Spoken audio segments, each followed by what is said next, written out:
for a government agency, always looking for good, enthusiastic men to help us carry out our directives.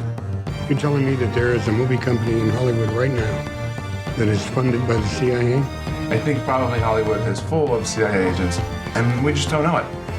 I mean, can you ever really trust another human being? No, the answer is you cannot. You're either very smart or incredibly stupid. Test. Everything's a test, remember? Nothing is what it seems.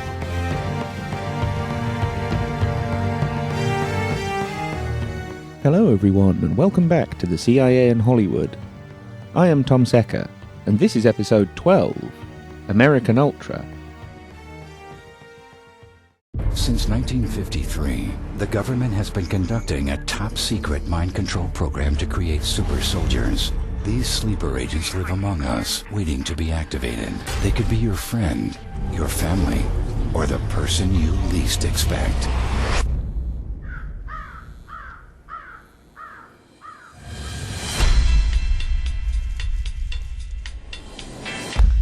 Cherry Progressive, listen. Mandelbrot set is in motion.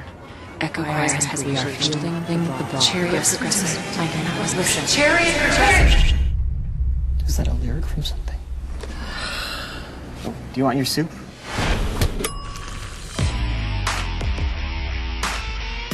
Hey, stop doing stuff to my car.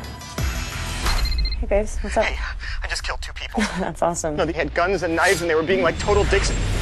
Ah! I took a spoon and I shoved it through this guy. Why are people trying to stab you? I don't know, but I'm like freaking out. I have a lot of anxiety about this. Oh! That would have hurt. Agent Howell has been activated. He killed 2 operatives with a spoon. A spoon? What? Lock it down. We go in and we take him out. What if I'm like a robot? How do you feel? I feel kind of amazing. Sir, Acid Howe confirmed on site. Drone strike is a go. Moving into attack position. You trying to get neuralized? Nuh-uh, Mike. Hey, Rose, I think I could probably break this lock. Please don't. I think I'm in the anaphylactic shock. That's not what that's called. The old frying pan bullet trick. Whoa. Look at that right there. Fire now! If they taking you, just tell them to make a you, huh? That's how it react on first base for you. Oh, man, come on. Just give us, like, one. Hank, what's happening? I have to go to work. I love you.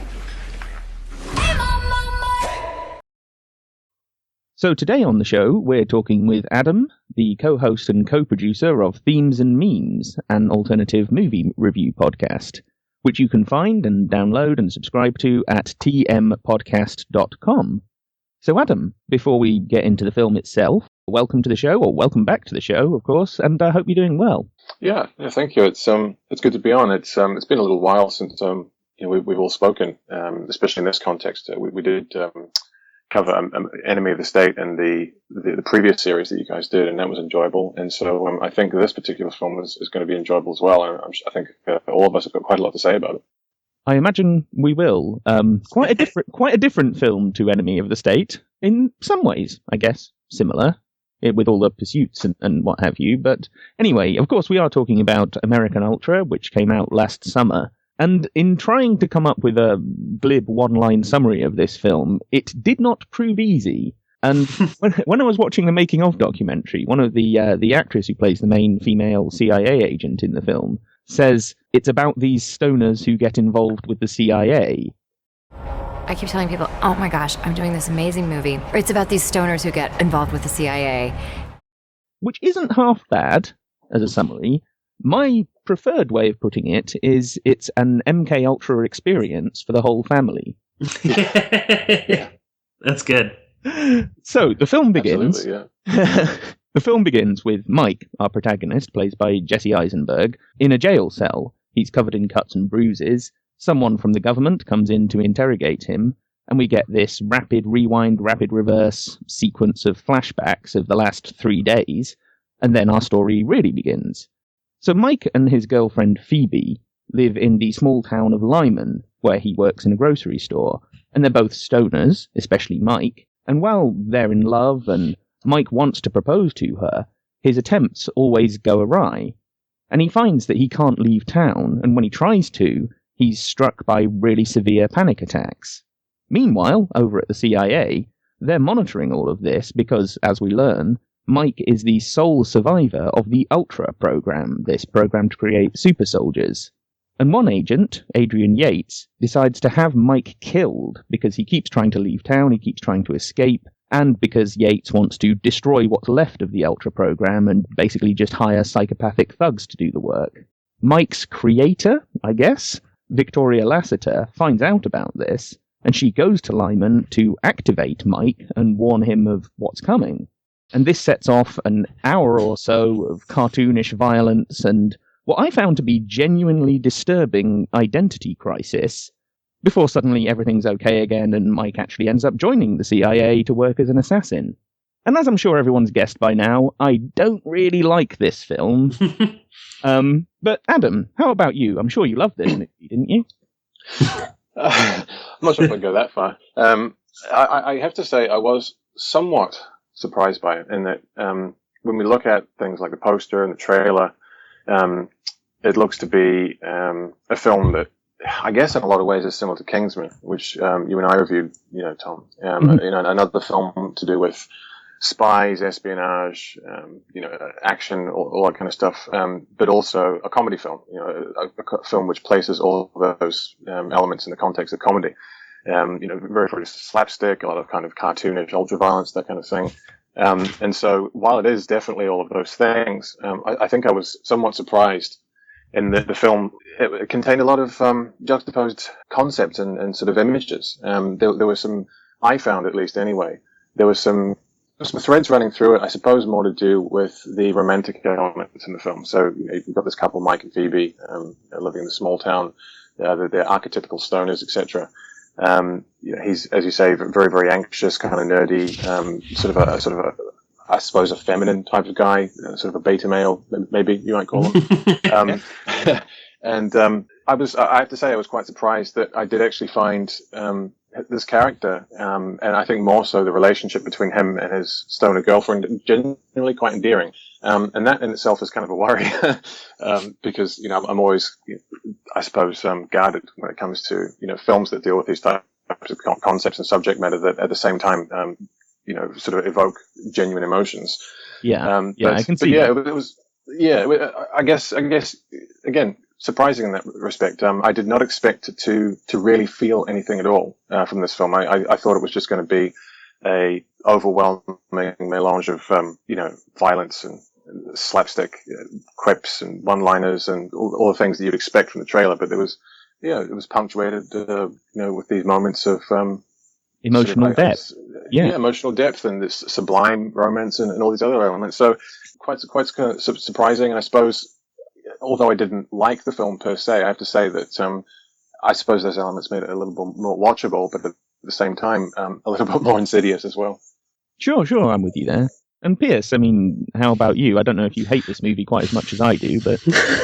I guess I don't think I hate it that much. I just literally before we started recording finished rewatching the film, and I actually got through it the second time a little bit easier. I do pretty much hate Kristen Stewart, so that was sort of a bummer. But I do love Jesse Eisenberg, of course, Mark Zuckerberg, who we profiled in the first season. I also love Tony Hale, who plays a sort of a CIA underling in the movie. He's great. But at the same time, I hate Topher Grace, and was so glad to see him get shot in the woods at the end of the movie.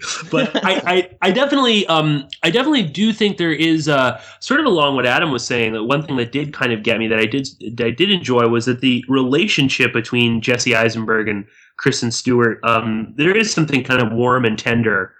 Even though they are irritating as a couple, they're one of those couples that only refer to each other as baby, which gets pretty old pretty fast. Yeah. Which is fine. You can say that in the privacy of your own home, but on a movie, it's like, you got to stop. But yeah, I thought overall it was an interesting film for a lot of reasons that I think we'll get into. Not my favorite, although I did the second time watching, I did kind of enjoy some of the action, which is extremely violent, though. Yeah, sure. I mean, don't get me wrong. I don't think it's the worst film or the most dislikable film that we're covering in this series. I'd have to reserve that position for Zero Dark 30. But it's, I have some bugbears about this film. I really do. And I really struggled to rewatch it. The first time I watched it, I was kind of interested and into it. But the second time, I was just waiting for it to end, really. But let's get into this, because you raise a good point, Adam, that what did we go in expecting of this film? The marketing of this film kind of portrayed it as a sort of screwball comedy. That was the best description I could think of, rewatching the trailer recently in the last few days. But also that this film was really heavily marketed, or I found it was. Last summer, when this film was out, every bus I saw had a picture of bloody Jesse Eisenberg on the side saying American Ultra.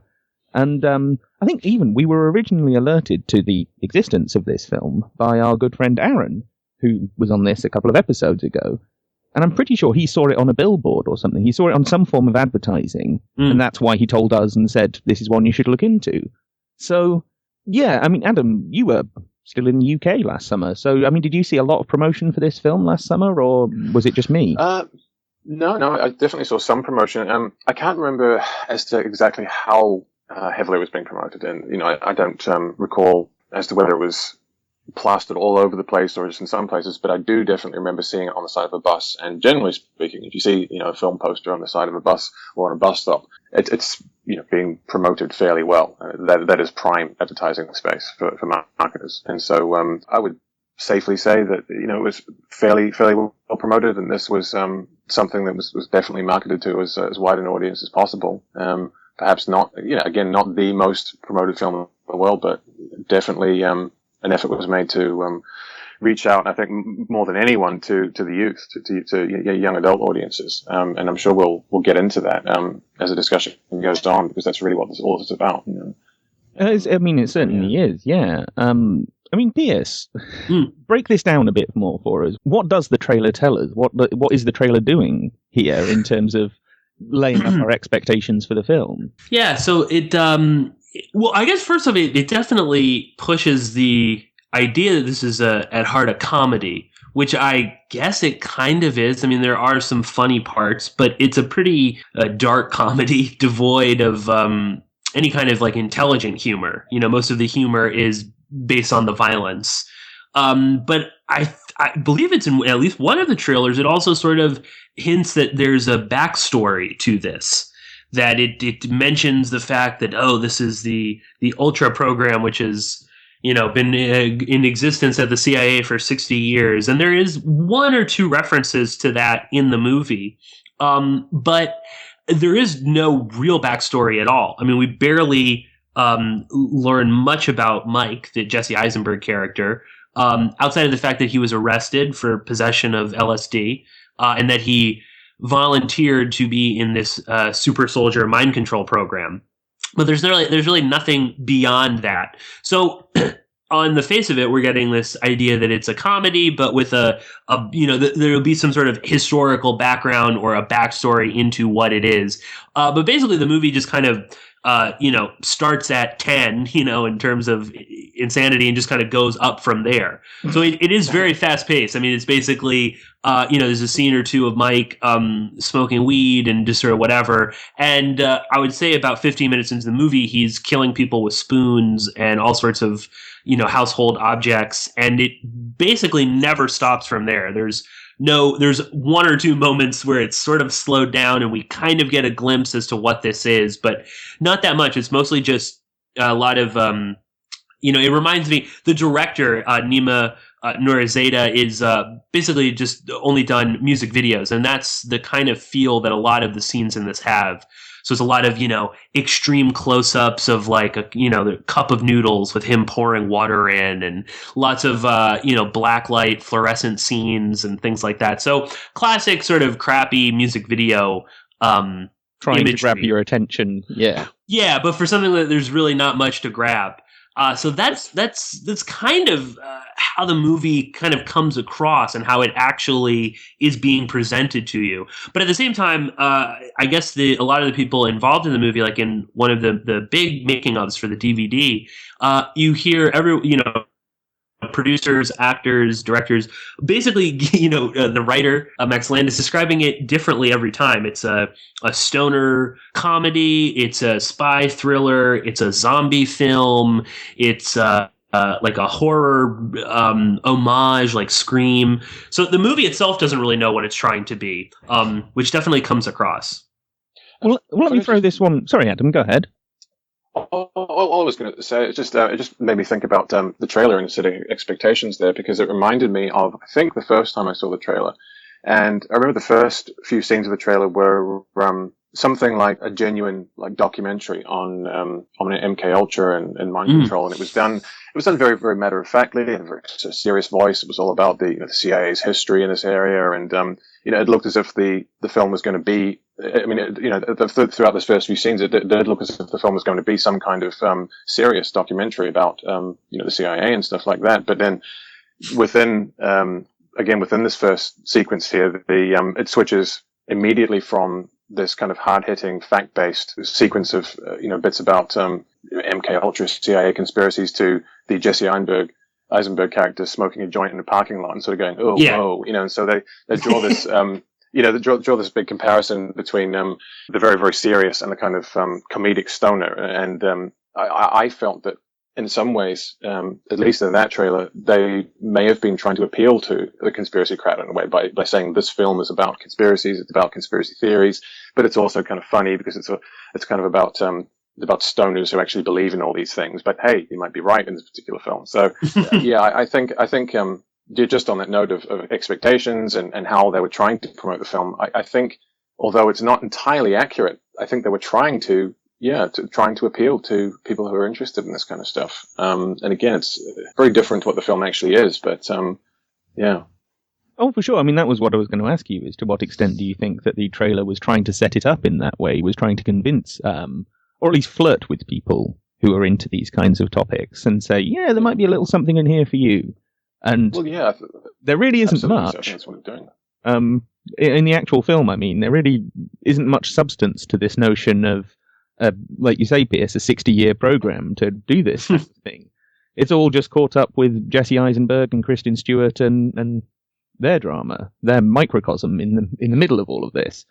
But another dimension to this that we wanted to draw out, and you alluded to it there, Adam, the rise of comic book action movies, which is something that both British and American military, and we assume intelligence, have been heavily, heavily involved in over the last 10, 15 years or so, since it's become, the biggest kind of movie genre. And, I mean, you compared it to Kingsman, at least in terms of the cartoon violence and just the sheer intensity of what's on the screen. What we've started to see is this kind of comic book action movie creeping more and more into the spy genre. If you look at things like Kingsman and like the second Captain America film, and obviously this one, American Ultra, as well, you do really see this. It's not just kind of military-style action, where it's all, big blockbuster stuff.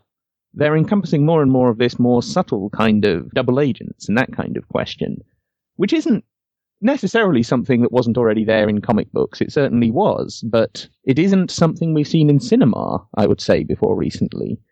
And so, where am I going with this? The question we had in front of us was, who is Max Landis, the screenwriter of American Ultra? Because he seems to be something of a rising star in this world. This film was very, very much his brainchild. But if you watch the making of documentary, which obviously we'll link up, I think you'll agree with me that he comes across as a total prick. But Pierce, I mean, what did you make of Max Landis? What have you got on this guy? Yeah. Well, I mean, for anyone that doesn't know, Max Landis is John Landis's son. And John Landis is actually a good director and actually can make funny movies. He did Animal House, American Werewolf in London, a bunch of other, he worked on Thriller, the music video, Blues Brothers, a bunch of different things. So obviously Max Landis is Hollywood royalty. And I think it's fair to say probably wouldn't be where he is today if his father if he wasn't related to his father. But yeah, Max Landis has also worked directly for comic books. He did a short series of Superman comics. He's very much into comic book themed things. His first major film was a movie called Chronicle that he provided the story and the screenplay, and that is basically a superhero movie. He also after American Ultra did a movie called Victor Frankenstein that stars Harry Potter, aka Daniel Radcliffe, and obviously is Frankenstein. It's lots of things we could talk about there with transhumanism and all sorts of other bizarre things. So he definitely seems to be kind of into that. But yeah, he's also working on the brand new Power Rangers film. So, definitely a rising star out there. But he comes across as almost like a comic book like character. He's very animated and very irritating. He claims in the making of that he got the idea for American Ultra when he was at a party, and one of his friends who was super high was talking about the CIA and conspiracies and things, and that's what gave him the idea. He doesn't mention what exactly. I mean, presumably it's MKUltra, what his friend was talking about, and also doesn't really say anything about if he believes it, if it's true, or anything like that. But that's his, his idea. But yeah, he comes across as this kind of like pop culture created little turd. He's like just sort of comes off like this hyper, like definitely someone with ADD. He can't kind of sit still in any interview. And very odd is that he seems not scared, but I watched a couple of interviews with him, and in most of them, he never even mentions the CIA when the question of American Ultra comes up. He says that government mind control. In a Collider interview, he said it was the Pentagon that did it. He doesn't even say the CIA. So very interesting, but he definitely seems like this sort of new generation of comic book writers, where again he's obsessed with this sort of hyper violence, extreme violence everywhere. But it's fun, it's goofy, it's not a big deal. Then ultimately creates this movie in American Ultra where the lesson at the end of the day is it's cool to be a CIA mind control victim, because at the end of the day you get to smoke a ton of weed, you get to marry your girlfriend, and go out on missions killing people for the CIA. So that's kind of Max Landis, and I think the main thing to think about, and this is a theme that we've talked about this whole series, Tom, is in Who is Max Landis? Is Max Landis reaching out to the CIA with this movie?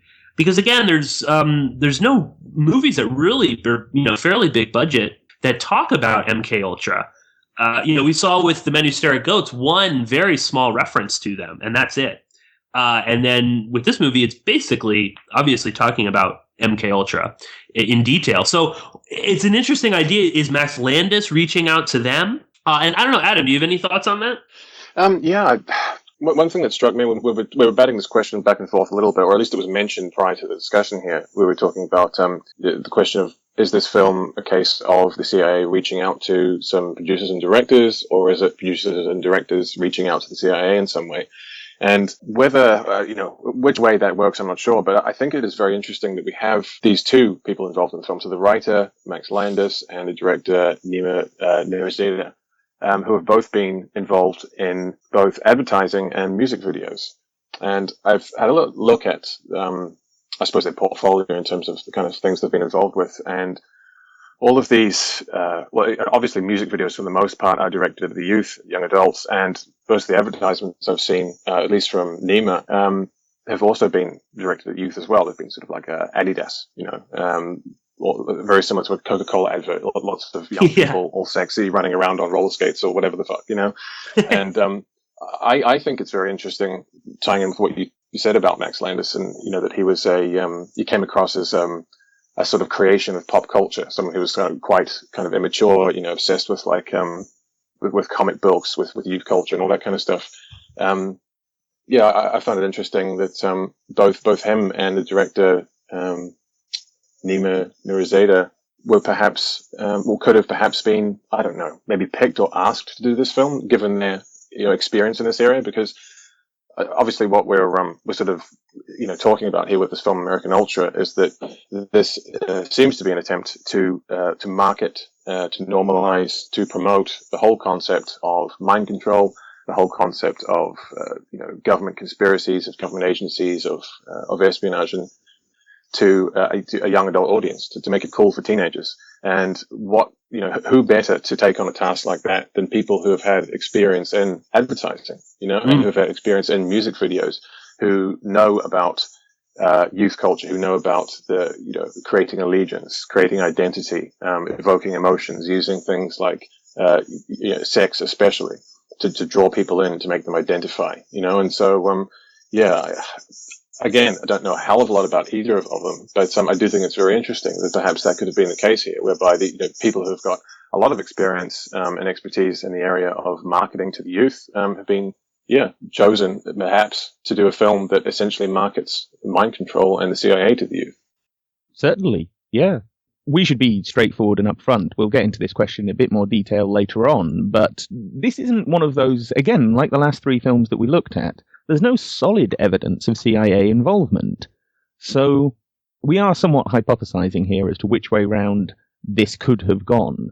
And I think you're right that if the CIA were interested in, P.S., you brought up this possibility that The Men Who Stare at Goats deliberately avoids MKUltra, except for one little reference that doesn't really add up to very much. Whereas this one is this is the CIA's preferred version.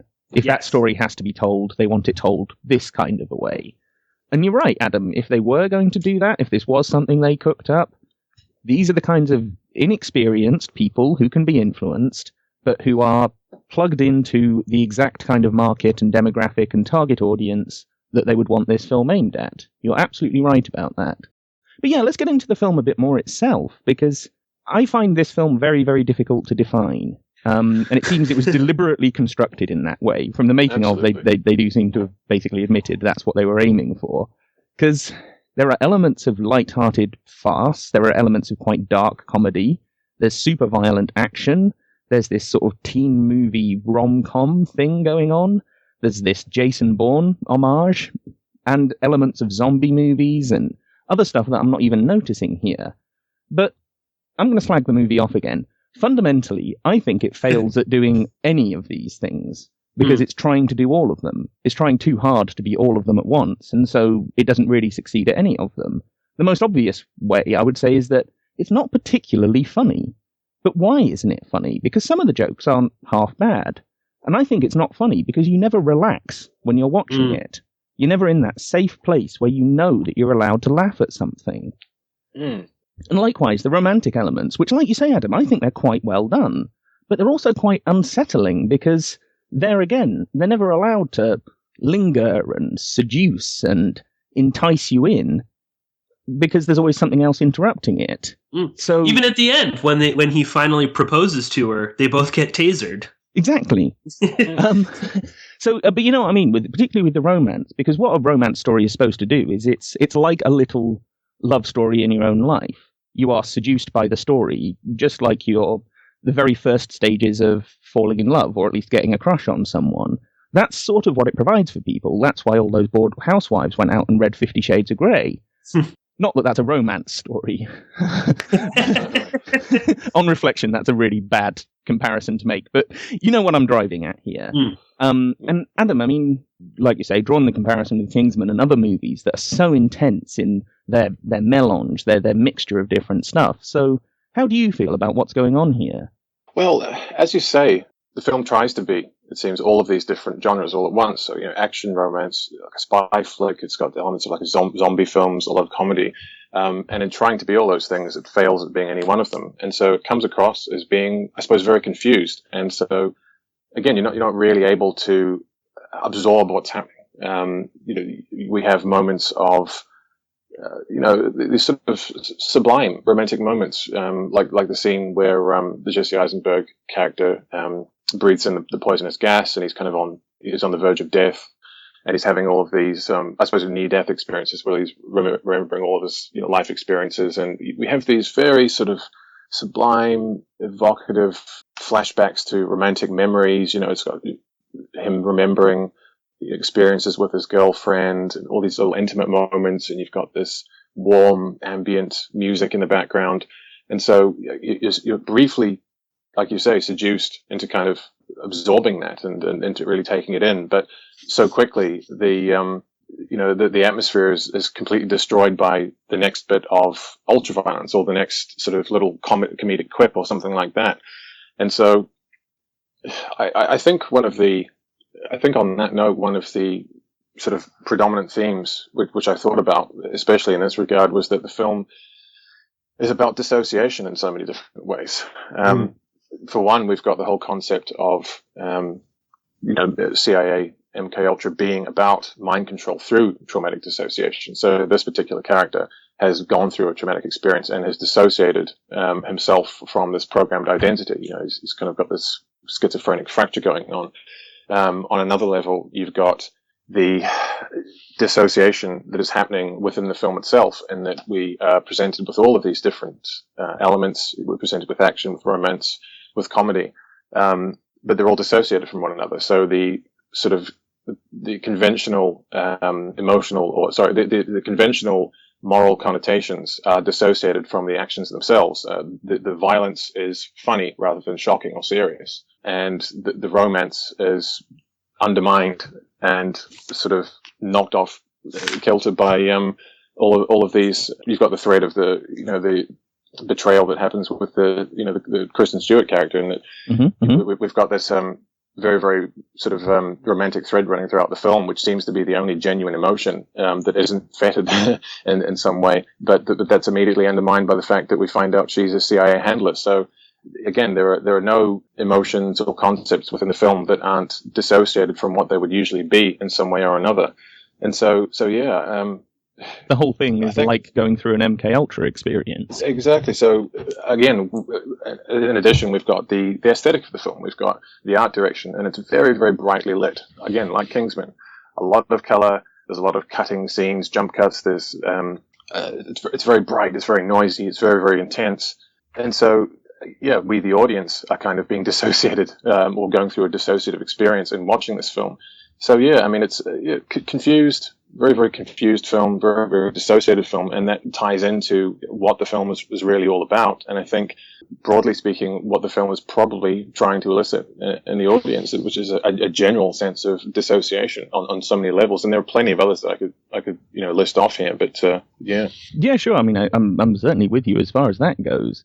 P.S. I'll throw it to you in a second, but I do want to say, Adam, you mentioned this sequence where the Jesse Eisenberg character is remembering all of these romantic moments and lovemaking and things with his girlfriend as he's on the verge of death. And I think one of the reasons why that's so effective, and not to take the piss in any way, but one of the reasons it's because it's the first time in Kristen Stewart's cinematic career that she's actually portrayed any emotions. Because I found that, I think that's one of the reasons why the film actually, those dimensions of the film actually works, is because she's not half bad in that respect in this film. Whereas normally she's like, it's like watching paint dry. Twilight, yeah. Not to get too spooky about this, but if there is someone in Hollywood who is some kind of abused, mind-controlled slave, I can only guess it's Kristen Stewart. And in that sequence, too, is one of the only two references to LSD, and it's when Kristen Stewart drops a tab. Sure, yes. Yeah, that's right. But yes, where were you going with that? What genre of this film? Who's it aimed at? What is this film actually trying to be? I think it's trying to be the Bourne films, but for stoners and for sort of scrawny nerds who, like the Bourne movies were obviously all about, Matt Damon is a slick super soldier, is in the perfect shape. And, that sort of encouraged a lot of people post 9/11 to, we should be, join the special forces or get involved in this. And Bourne sort of makes the super soldiers look tough and cool. I guess almost sort of like devoid of intimate relationships in a lot of ways, that it's sort of, this is for loners. Whereas This movie, and again, the Bourne analogy is not something we're making up. The town that this movie takes place in is Lyman. That's a direct reference to Doug Lyman, who directed the first Bourne movie, and is very much connected to the CIA in terms of the films that he makes, including directing Mina. He also directed Fair Game as well. And one of the major antagonists, Laffer, he's one of there are two ultra programs in this world. One is called Tough Guys, which are basically psychopaths recruited from mental institutions and prison that are extremely violent. And then there are the Wise Men, and this is Connie Britton's. This is I forget what her name, Lassiter. This is her program that I guess takes people that were arrested. But they're the wise men. They're supposed to be the good guys, even though they obviously, use trauma-based mind control to get them there. But, and again, Laffer is, that actor whose name is escaping me right now, is also in the Bourne movies and was picked specifically because people would recognize him from the Bourne film. So again, is this Max Landis and the production reaching out to certain people in Hollywood that would understand this? I'm not sure, but that's sort of the direction I'm going in. And I think that ultimately what it's about is taking the Bourne films as a whole and kind of making it cool for stoners that, yeah, you can be in the CIA also. You can smoke a ton of weed and, marry your fun stoner girlfriend. You can, be Jesse Eisenberg's character is an aspiring comic book artist. So you can do all those things, and you can also be part of the CIA. And ultimately, it makes whatever this program is, MKUltra specifically, it makes it seem like a good thing. And I think that's part of what the movie is really trying to do. Beyond it's a zombie film, a romantic comedy, a spy thriller, an action comedy. I think really what it is making the Bourne films accessible to people that would never watch them in the first place. Yes, I think I can go along with that for sure. Well, you've kind of answered my question as to what is this film saying about MKUltra. You've both kind of agreed that it's in some way trying to make MKUltra look cool and trying to make the whole notion of being part of that world, at least, whether you're the super soldier or you're someone else, cooler and more appealing to... Because I suppose, we all watched Bourne probably when we were teenagers or in our early 20s, whereas now you've got people who are 10, 15 years younger than us who are just starting to get into slightly more serious and slightly more interesting and provocative movies. And this is a film like that for their generation. It is, it's not quite large enough to maybe be a generation, but you see where I'm going with that. No, yeah. That it is a rebranding of that for a more internet savvy youth, if you like. But what is this film saying about the CIA? Because aside from the question of the MKUltra operations and experiments themselves, which we got into quite a lot of detail about those in the last episode, so we don't need to really retread our steps there. But what is it saying about the agency, Pierce? Because you brought up this notion that you've got the Veronica Lassiter character as the warm, feminine mother figure, the creator of Mike, who is protective of him and wants him to survive and wants him to live and thrive in the world. And then you've got the Topher Grace character, who is a complete arsehole. He is, he just wants to hire some psychos to go and kill some people, and he doesn't care about the more subtle things and the more subtle ways of doing this. And he, of course, dies in the end. He is defeated. He's the bad guy. So, in constructing it that way round, what are they saying about the CIA?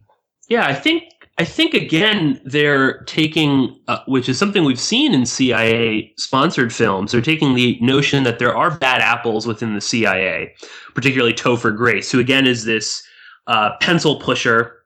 He's much younger than Connie Britton's character, the Lassiter character, yet he's in control. He's also very misogynist. He's always calling Lassiter a bitch, or that she's having her period, or he's very abusive to her on a in this sort of misogynist level. Whereas Connie Britton is this mother figure, and I think again they're presenting that there are these people like Topher Grace in the CIA, and they have to be taken care of. And of course, who's the best person to do this is the MKUltra victims. That the Wiseman program, they beat out Topher Grace, and they displayed, they showed him to be this horrible person, so he gets shot in the woods.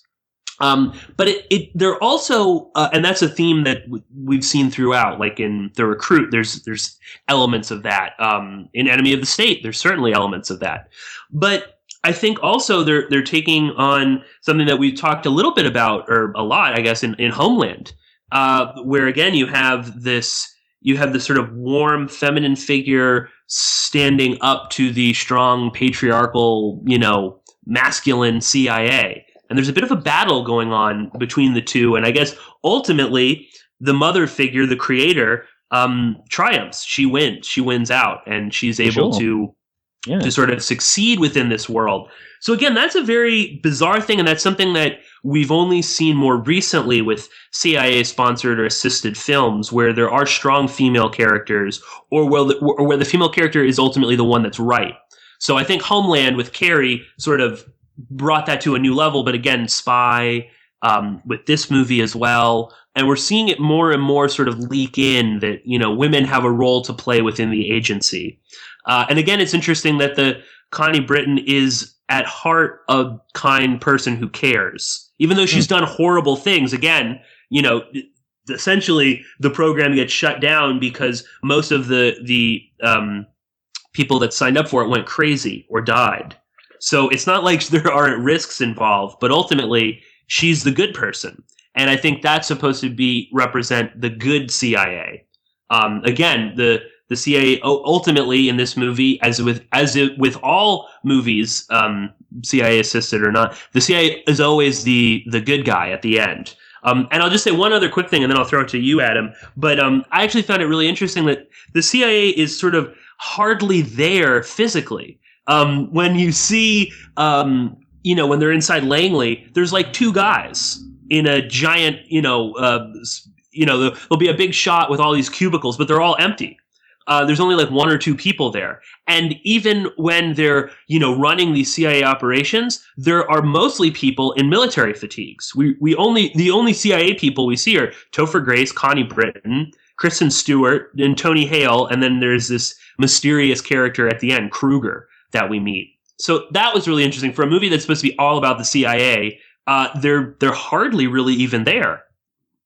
Well, Adam, I mean, before we move on to the question of were the CIA involved in this film, which is kind of where we wanted to end up with this, what else did you want to say about the film? I mean, what do you make of this question of how they're portraying the CIA themselves? Because like with MKUltra, they barely mention MKUltra, they barely mention the CIA, but nonetheless, this film does actually end up saying quite a lot about both, I think.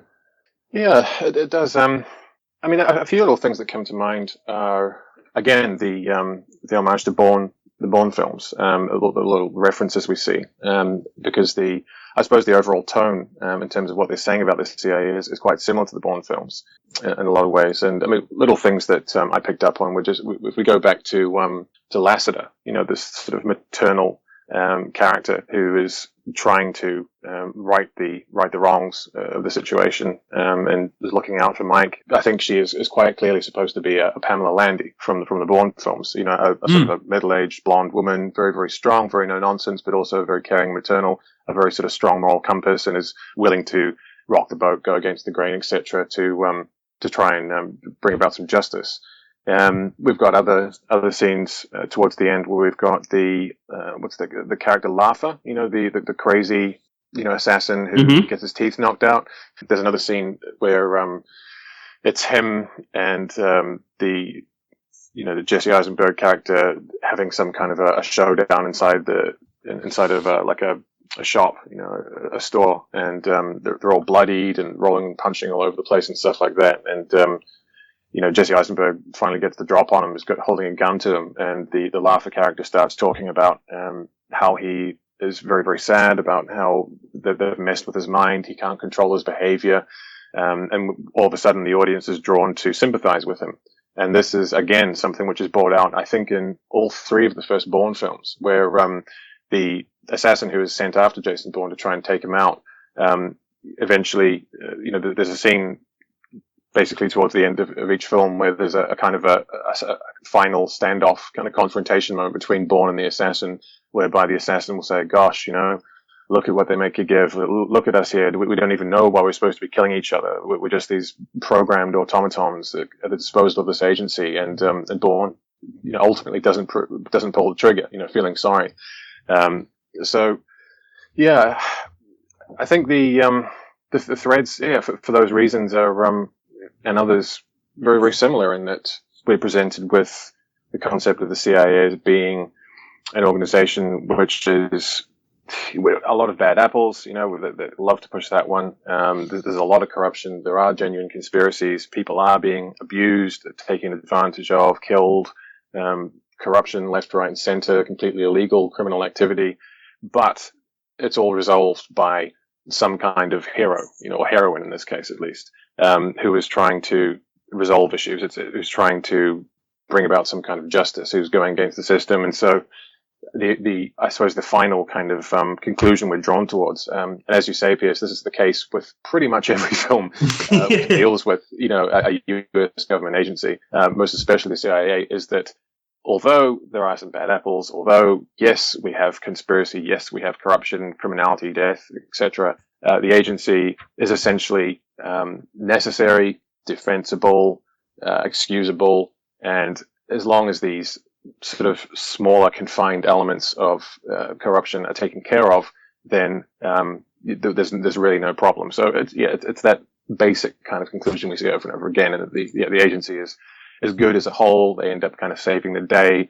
The people who are being pursued by them end up sort of rekindling or reconciling with them and joining forces or what have you. So yeah, it's that same kind of format with the Bourne films, showing you some genuine problems, some things that are morally indefensible, but confining those to a very sort of a limited, restricted structure within something that is ultimately okay, I suppose.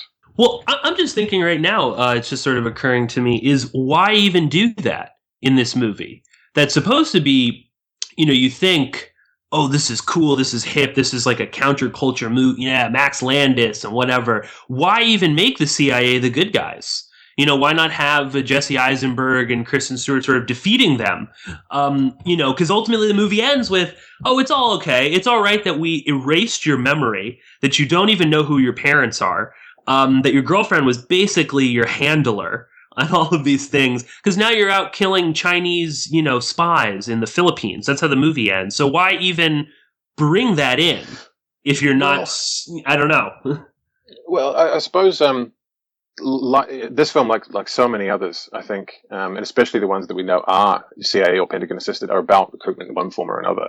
And so, yeah, on one hand, you think, well, okay, if this film is about recruitment in some way, then why are they portraying these organizations or agencies in a bad light? Well, and I think it's because if they hadn't done that, I don't think it would be plausible. I think in some respect or in some regard, they are aware that some of the demographics that are going to be watching are going to be at least somewhat up to speed on things like MKULTRA and CIA conspiracies, etc. And so they will be fully aware that these organizations are involved in some pretty questionable activities. And so I don't think it would work if they tried to present them as being the criminals or the villains in this scenario. I think for reasons of plausibility, they've got to go there. They've got to expose the so-called good and the bad. I think it's also, getting back to the recruitment thread again, I think that in order to present people with, some kind of, I don't know, with something alluring, with something appealing, and with a set of ideas that makes them interested in the CIA and perhaps consider looking further into us, that they've got to be somewhat realistic in what type of activities these agencies and these programs are actually involved in. And so, yeah, I think it's part entertainment, but also part of this, I suppose, general tendency towards, wanting people to, I don't know, understand in some way that this is what goes on behind the scenes. This kind of stuff really does go on. And, if they didn't portray these things or explore them in some way, I don't think it would be plausible. I don't think anybody would take it that seriously. But, that's, I don't know, that's just a passing thought, I suppose. Mm. Yeah, I can see where you're coming from with that. I mean, to me, I'm now wondering,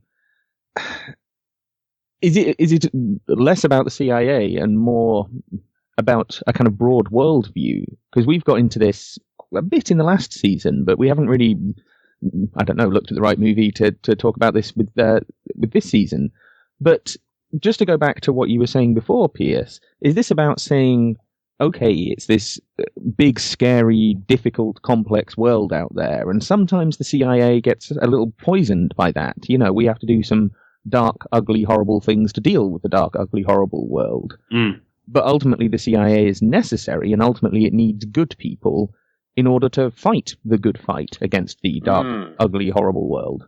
It's not just, about portraying the CIA's public image per se. It's the CIA's role within that worldview that I think they're actually driving at, despite the whole thing being set in a small town named after Doug Lyman.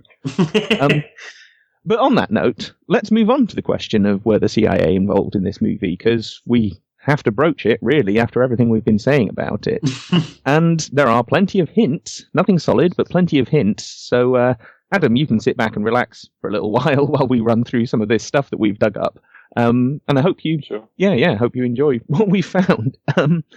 Obviously, the CIA's logo is all over the place, and there is a shot of Langley, both in the trailer and in the movie, which does suggest that the Public Affairs Office at the CIA, possibly the Entertainment Liaison Office themselves, went over the script and in some way okayed this. It is very suggestive of that. We do have the presence of Jesse Eisenberg, who is perhaps most famous for playing Mark Zuckerberg in The Social Network. I can't think of a bigger role for him. Similarly, we can't rule out the Pentagon. There is the drone sequence. There is all these guys sat around in army uniforms that, to be honest, don't look that realistic, but it does beg the question, at least. But and FEMA. Oh, of course, you're right, and FEMA as well. So you've got all of that going on in the film itself, but there's no credited technical advisor from any government agency or department. The only advisor that is credited is this guy, Brian W. Carpenter, who works for Global Tactical Services, but this is mostly him being a bodyguard or some other security protection job. So I don't think he's even ex-military. We couldn't find out a huge amount about him. So we went looking for a different angle. We thought, is there another way of trying to figure this out? And because we're looking at a movie so soon after it came out, it isn't the easiest thing to gather information on. With a lot of these other films, we're looking at them 10, 15 years later, so it's a bit easy to piece it together. But, okay, this is something Pierce pointed out to me. Returning to the question of where we started, and the promotion of this film, there was something very unusual going on at Comic-Con last summer. The Comic-Con in San Diego, the big one, where the makers of MKULTRA were giving away free weed. Believe it or not, a flyer that looks like a heavily redacted government document was sent out to a whole bunch of media outlets so that they could distribute it to people. They could all stick it up on their blogs and sites and everyone would see this. And this flyer was distributed to people who were at Comic-Con. And it promoted becoming a field agent in the MKULTRA program. So you had to go to a website, which then required you to actually be in San Diego that weekend. You had to do this all on a smartphone with GPS enabled. You go to the site, you gave them your name, your birthday, your driver's license number, and proof of medical marijuana prescription, and they sent out someone to deliver marijuana to you. And I have never heard of this happening before. Yeah. I mean, Adam, I imagine you're like I was when Pierce first told me about this. I imagine you're a little stunned. What? There's you know what, that opens up a little thread for me, though, in regards to what this film might be saying about weed culture, and perhaps the promotion of stoner culture, because it absolutely is promoting stoner culture, and trying to associate that with something else. So yeah, that is, you know what, I wish I'd known about that earlier, because I would have thought about it more. I mean, I do have a few, I suppose, pet theories that I've been sort of just toying with for a while in regards to things like legalization of cannabis in some U.S. states. and how that might tie into other agendas. And so that's very interesting to hear about this, that this was actually being, given out to people in association with this film. I mean, wow. Well, and at Comic-Con as well, which is, of course, again, tying in with what we were saying earlier, the rise of the comic action movie. And, I mean, the Pentagon described Comic-Con in their Entertainment Liaison Office reports as a key annual networking and outreach event. That's how the Pentagon sees it. And then you've got these guys who make American Ultra turning up, trying to get everyone to log into their, onto the GPS on this website and give them all their information so that they can give you free weed? So you can be part of the American Ultra program? There's something not quite right here. No, that is very worrying, actually. Very worrying. But, I mean, tying in with things, because, P.S., you floated the idea that if this film was CIA-sponsored, then was this promo itself a kind of weird recruitment promo for the CIA, or possibly just something they dreamt up? And it's not that outlandish, because there was a recent article in the Evening Standard about imaginative recruitment techniques that were being used by intelligence services. This is British intelligence rather than American, but, it's the same thing. And the article says, "Gone are the days when a tap on the shoulder from an Oxbridge Don was the only way into British intelligence services. Now you're more likely to be recruited when playing video games. This is no exaggeration. GCHQ adverts have been found on Xbox Live online game networks."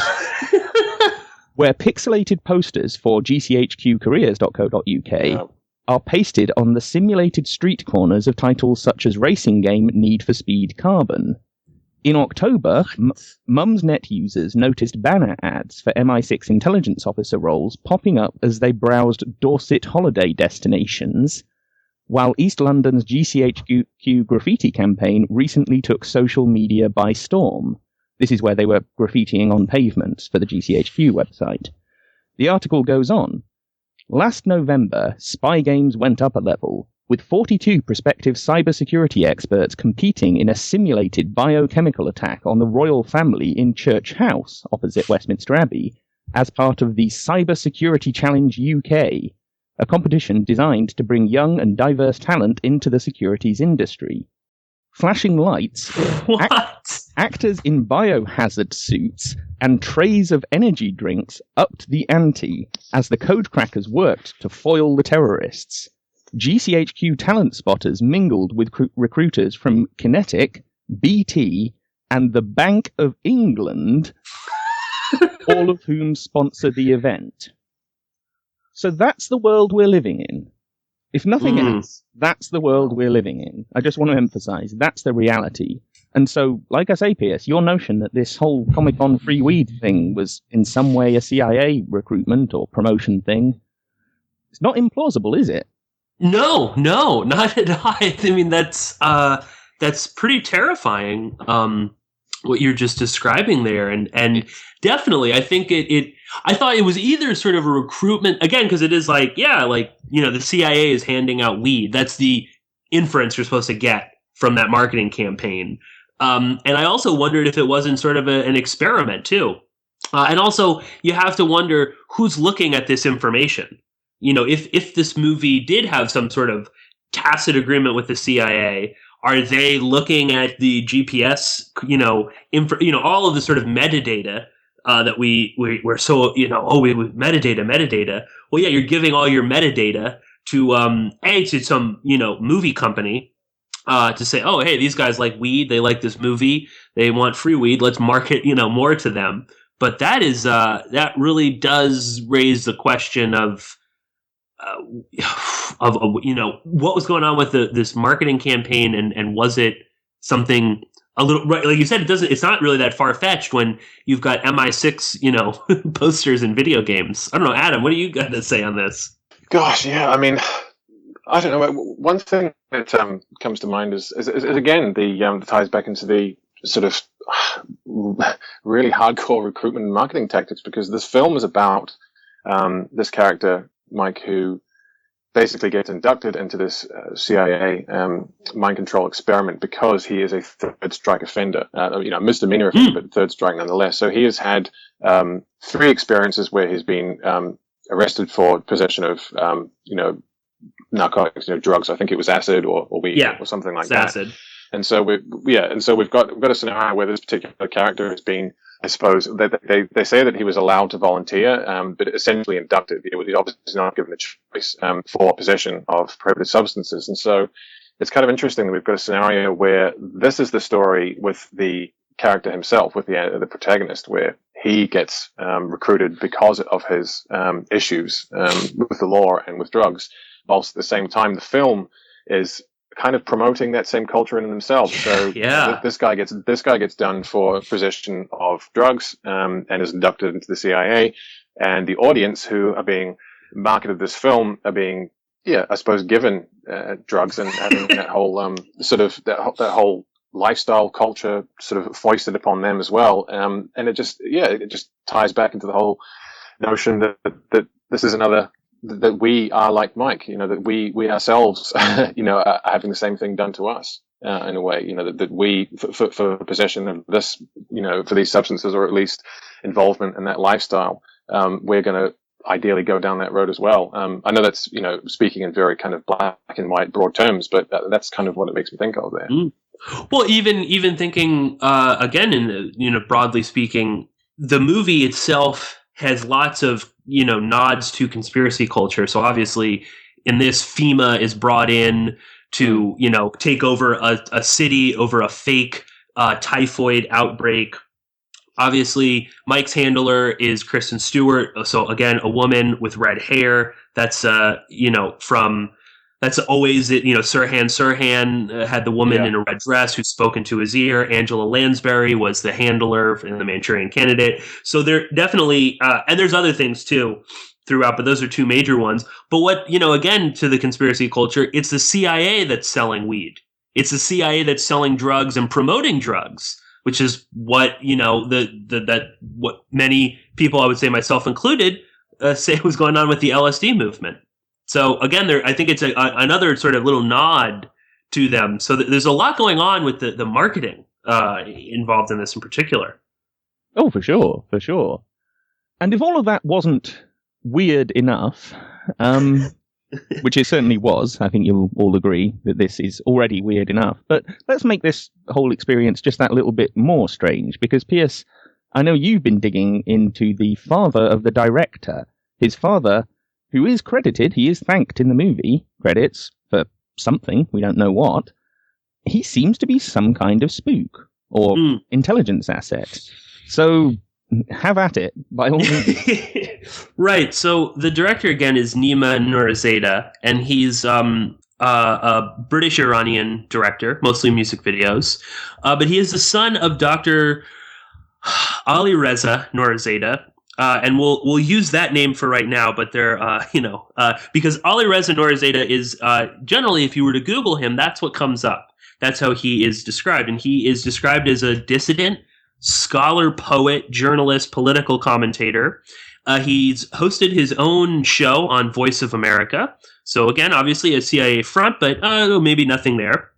But again, as I said, he is constantly quoted as being this sort of dissident. And for a while, he's one of the sort of major figures that any time the media wanted to quote how evil the Ayatollah was, they would always go to Dr. Ali Reza Nourizadeh. Most of the time, when he is quoted as the director of the Center for Iranian and Arab Studies. And we'll return to the Center for Iranian and Arab Studies in a minute, but according to the most, the vaguest bio, because it's really hard to nail down who this guy is. He emigrated to the UK. I believe it was the mid 80s. Gets his PhD and establishes himself in London. Now, there's an AFP article, and we can link up to this, that refers to him as being the former editor of Etalat, which was a very conservative pro-Shah newspaper. Now, he was the editor of this newspaper supposedly after the Shah was deposed, who Ali Reza Nourizadeh absolutely loved.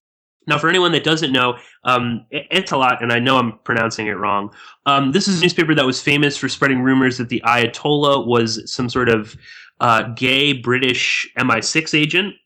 They're even more famous for publishing the Pulitzer Prize-winning photo of the Kurdish militants being executed after the revolution, and everyone is aware of that. That is that newspaper when, according to AFP, Nourizadeh was the editor of this. And he's also quoted in the same AFP article, which was covering the suicide of one of the Shah's sons, that the Shah's son's death was a great tragedy for the Iranian people. So again, this CIA butcher, who took dumps in gold toilets, this is a great tragedy that his son is dead. But anyway, if that's not sort of strange enough, he's mentioned in the WikiLeaks embassy cables. Ali Reza Nourizadeh contacted both British intelligence as well as the FBI that he was the target of an assassination attempt by the Iranian government. And he describes this character who described himself as a big fan of Nourizadeh's, but that he was suspicious of him. He began following him, taking lots of photos, and this guy was actually later arrested in California on charges of soliciting murder after he attempted to hire a hitman to kill another Iranian broadcast journalist.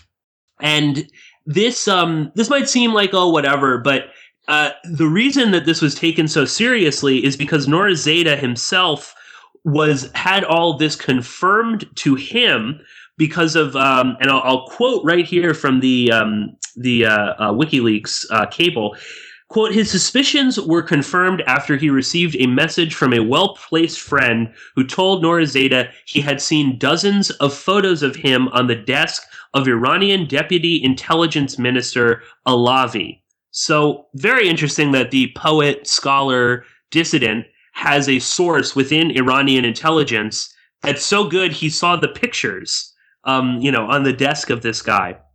So I think hopefully this is painting the picture that this is not quite just most dissidents don't have sources within, the Revolutionary Guard or Iranian intelligence. But anyway, let's get back to the Center for Iranian and Arab Studies, because it virtually does not exist. Now, it is quoted in lots of these articles, but there really is no actual website for this. If you go to, on his LinkedIn page, if you go to the website that's provided, it's on, I looked up a couple different UK business directories. One of them lists the website that then links you to a Chinese medical equipment store. Now, another directory which has the same address and phone number in London, lists it as a computer services company. The Center for Iranian and Arab Studies is actually an IT department. Now, it's published no reports. There are no papers. The Washington Times, for instance, has it tagged as as something that you can look up, but there are no entries for it.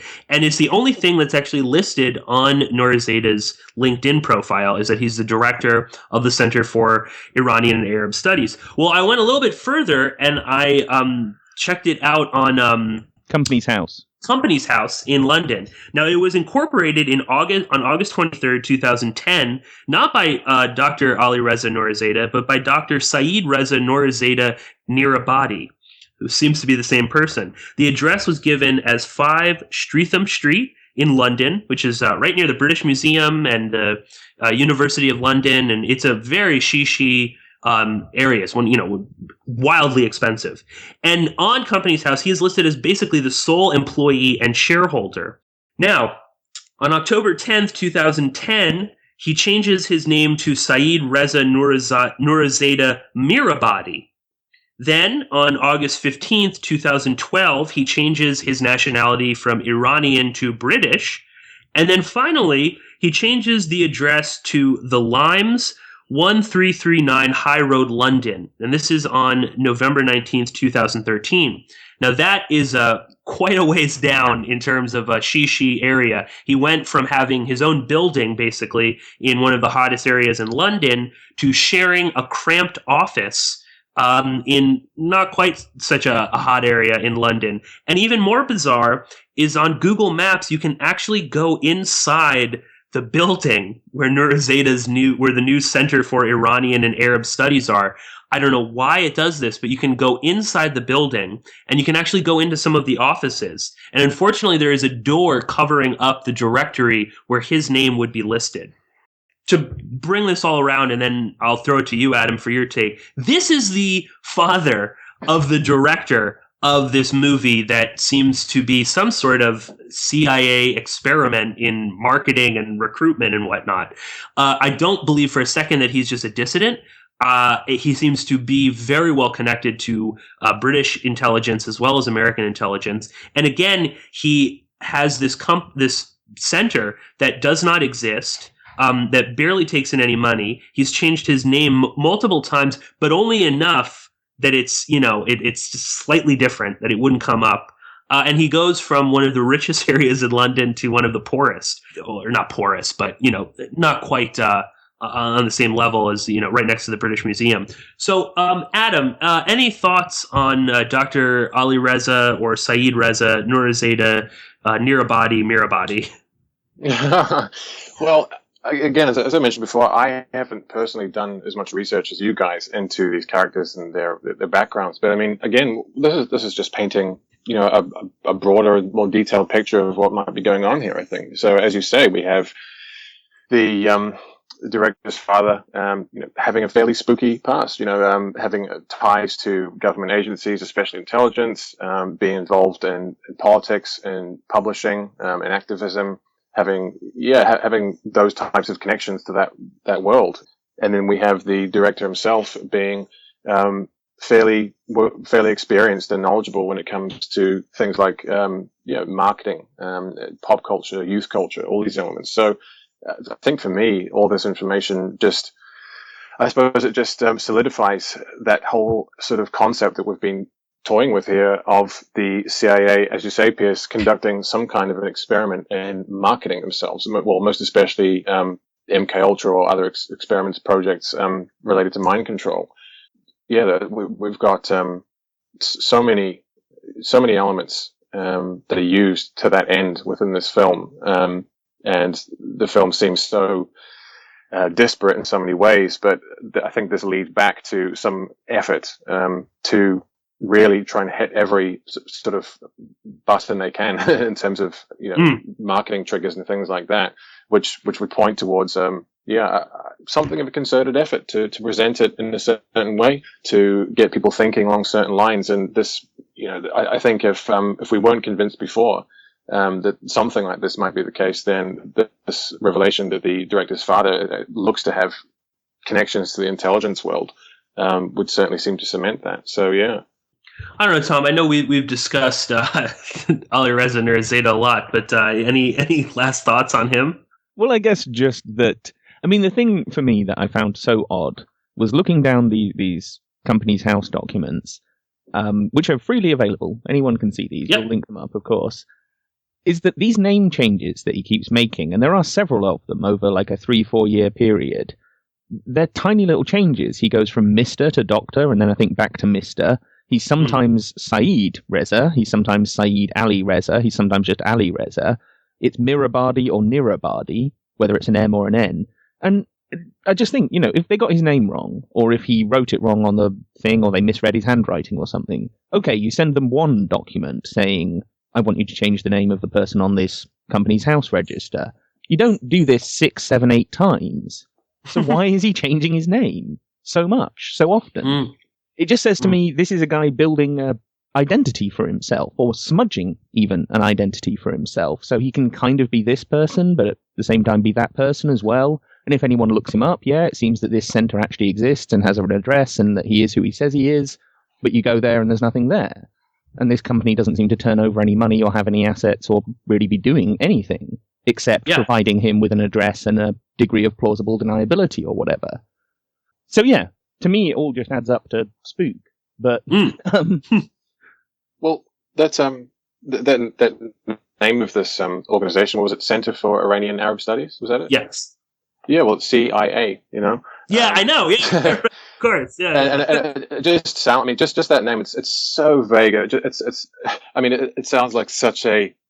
To me, those types of names are just so common when you do get little bits of documentation coming out about like CIA front companies or think tanks that are deliberately trying to be as nondescript and as covert as possible. Very, very general, ambiguous name that could really mean anything. Then you try and actually track down the organization. You can't find it. What do they actually do? Nobody knows. the name doesn't really suggest anything in particular. I mean, yeah, all this stuff is very much, it very much points to the world of intelligence, of clandestine, goings on, I suppose. Yeah, and again, I would definitely encourage people to, and we'll provide the addresses or the links on Google Maps, but look at where this place originally used to be, and then look at where it is now. And I mean, it just seems like this new place in High Road, London, is just like a one office with a secretary. Like I'm speculating, but it's just easy. You can just go drop off a suitcase of money, walk out. No one's going to notice. And it's even more bizarre that you can walk in on Google Earth. I would definitely suggest everyone to do that. You can, there's that wasn't to navigate. That was an odd moment that evening when we were looking into all this and chatting about it on Skype, when you realized, hang on, because you were like, let's look this place up, let's see where it is. And then you sort of started clicking around. It's like, hang on, I'm inside the building now. How do you get inside buildings on Google Street View? That doesn't normally happen. So very bizarre. Yeah, but I guess we should wrap this thing up here, because I think we've done justice to what we wanted to say about this film. I think we've covered some fascinating ground today. I think this has been another really good actually, conversation. You want to bring something else up, BPS? Just quickly on the some of the producers involved in this. Go on. And that sort of goes along with what we were talking about. But there's a couple interesting guys involved in this. We have, first off, Ray Angelic, is I believe his name. He was an executive producer on American Ultra. He's also the executive producer of this film, Mina, which I mentioned earlier, which is about Barry Seal and is directly about the CIA cocaine trafficking. And that is directed by Doug Liman. Also...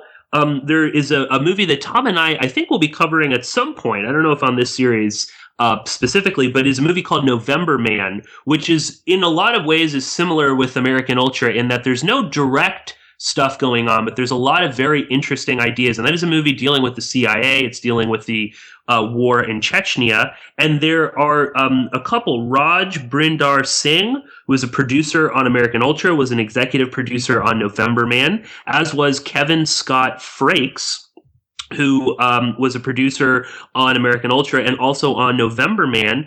And along with Kevin Scott Frakes, and Buddy Patrick, who is also a producer on American Ultra. The two of them are also producers of a film called Collateral Beauty, which is an upcoming movie starring Will Smith, Michael Pena, Keira Knightley, Kate Winslet, and Helen Mirren.